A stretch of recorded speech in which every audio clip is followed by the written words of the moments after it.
So we were on the Theories Arcade channel, doing our daily, weekly dues, answering questions, talking to people, going through whatever you have, with relationship problems, uh, intrinsic thoughts, depression, doubts, whatever it may be. It's one of my favorite channels called Theory Talks. If you don't know about it, make sure you check it out. Daily streams, pretty much, with the community. And while I was on there, someone mentioned that.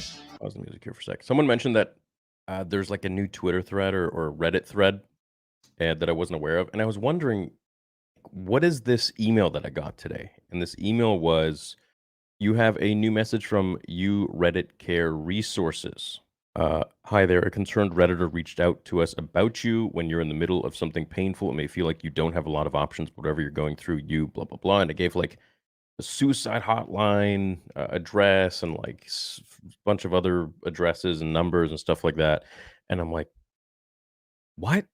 What is going on? What is this? I was very confused. And then when you guys said that there's a new Reddit thread, I'm like, oh, maybe that's why. So I go check the Reddit thread out. I find it, and it seems that it's unfortunately been locked.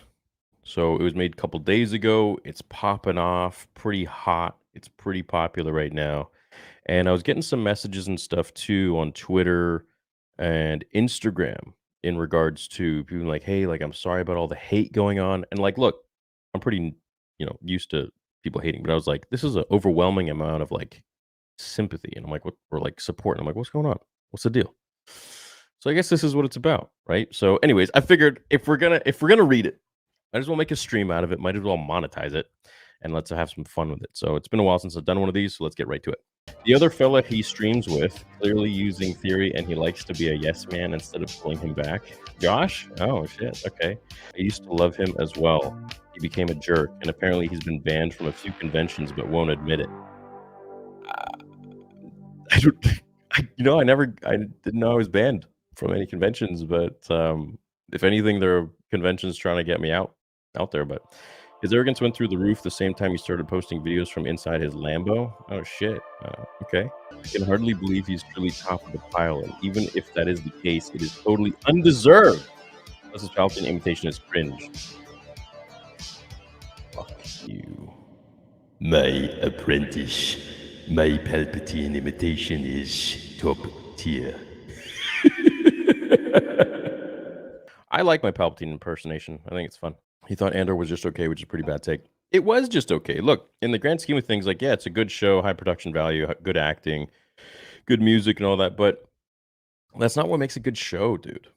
That's not what makes a good Star Wars show. I mean, the director, writer, Tony Gilroy himself was just like, look, half the time I forgot I was making something Star Wars. And it showed. It's exactly like when The Rise of Skywalker dropped. He loved it, but after getting hate, he deleted that video and 6 hours later did a full 180, and now he is waging a crusade against the sequels. No, I've expressed this many, many times, but it seems like these kinds of people really just choose to only selectively write the things that they want that help their narrative, and they completely go and delete anything that I've ever said in response to it. Look, people change their opinions. I really liked The Rise of Skywalker when it came out, and the video still exists because of how they reversed the shit that they did to Luke in The Last Jedi. That's not really a reason to like a movie because of the injustice and shitty decisions that they gave to a hero character in a previous film, which never should have happened. And so I changed my opinion. This is a symptom of Star Wars fandom in general. I see and hear a lot of vitriol over what people think, believe, want in their own world, and anything that is remotely different is wrong. I get it. Everyone has their own Star Wars, but it's not cool when you start gatekeeping from others, which is exactly what everyone here does. I never really watched him, but I've seen TikToks of people who have saying he's become really narcissistic and gets pissed when he's not invited to events of stuff that he spends all his time and energy hating on. Yeah, so this is like an issue where people who don't even know me or watch me, they just blindly believe what a bunch of other people who don't watch me say. And if you notice, people get a lot of views talking about me when I don't talk about anybody else. I talk about Star Wars. I can't stand people who create a fan theory or story in their head and then get pissy when it doesn't happen. Too many folks like that in a lot of fandoms, unfortunately. So you mean fans having fun? That's exactly what these marketing teams want, for us to be talking about it, to be excited, to be, hey, what if this happens? What if that happens? The new X-Men's coming out. Like, oh fuck, I hope Wolverine does this and this and this. I hope Deadpool does this. Like, that's literally the point. It's like they want these people to just consume, repeat, consume, like everything. That's exactly what I thought about him, and I can even pinpoint when it happened. He was completely sure that Snoke was going to be the key to everything. I think we all were. I think we literally all thought that, didn't we? YouTube rewards views and shares, not being sane or correct. If an outrageous lie gets more hits and shares from hate watchers and people arguing against it, that's a stronger incentive than saying something smart. Yeah, well, show me the proof of that, where I do that. That combined with him crying in the Luke Skywalker scene just told me that all he's interested in is cameos and references, which is basically the opposite of my perspective. So I have no interest in his opinion. And that's fine. You don't have to have interest in my opinion. I think the Luke Skywalker scene was something really important to me because I felt like, he died. Well, I always will love Star Wars.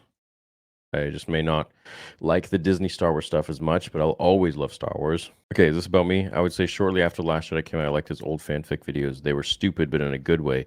After Last Jedi, he went on the hate train and never.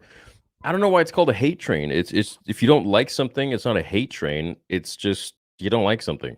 He went down the pipeline and became friends with the giant assholes such as Geeks and Gamers. Look, Geeks and Gamers have been really respectful and nice to me. And when a lot of you guys on Reddit, not you guys watching on YouTube, these guys on Reddit or Twitter were being so asinine and violent and just really disgusting towards me, Geeks and Gamers was nice.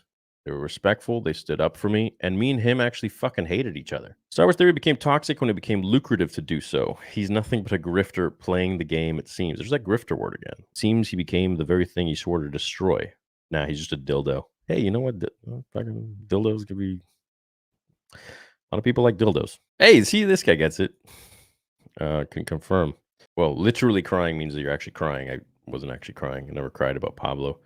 And anyone who defends Pablo, I think, is really, really, really delusional. Comment was vague enough that Star Wars Theory saw it as an. No, look, I've been picked on my whole life, and I'm not going to let it happen anymore. Right? I'm not, especially not by Pablo Hidalgo. Especially not by some guy who's literally working at Lucasfilm and making fun of me for crying about good Star Wars just because he wanted to create Luke in The Last Jedi. No, that's not okay. I'm not going to sit there and take it. Yep, here you go. Here you go. Let me bend over for it. No, that's not going to happen, man. I unsubbed not long after he did his face reveal. Lol. That's when why is that a lol? Yeah, stopped following larger channels, started looking for smaller channels and contribute to and would appreciate the views. This is so funny. Stop following larger channels. It's like, dude, I used to have 0 subs. Where'd it go? All right, here we go. Glad I'm not the only one that feels this way. Dude is a tool now. For me, to correspond with Gina not being hired back. A lot of people started showing their true colors when Gina Carano was fired. I don't get it. You're okay with aliens and creatures, but LGBTQI plus is so fusing for you. Get bent. I don't want shitty people in the franchise I love. I don't know where he gets that idea from and why he's linking it to me. 2019, during a panel at Celebration, the MC asked the audience to shake hands with a person near them. So I turned around and actually had him sitting right behind me. I really didn't want to shake his hand, but I had already turned, so I didn't want to be impolite. I remember you. I regret shaking his hand because nowadays I loathe him for his idiotic content. Now he's basically weaponized toxicity. I remember you. When he realized hating on Star Wars paid better than liking, he's a chode. This guy's an idiot. Calling the show bad because it had bricks and screws and not having explosions and lightsabers isn't just a matter of subjective opinion. It's watching the show wrong. You can't ever watch a show wrong, buddy. Fan theories are the worst. Fuck. Well, when he got into roids, maybe. TRT is not roids, man. I am balancing my hormones. This dude was always a hack. Just throws out the dumbest and wildest things and people eat it up for some reason.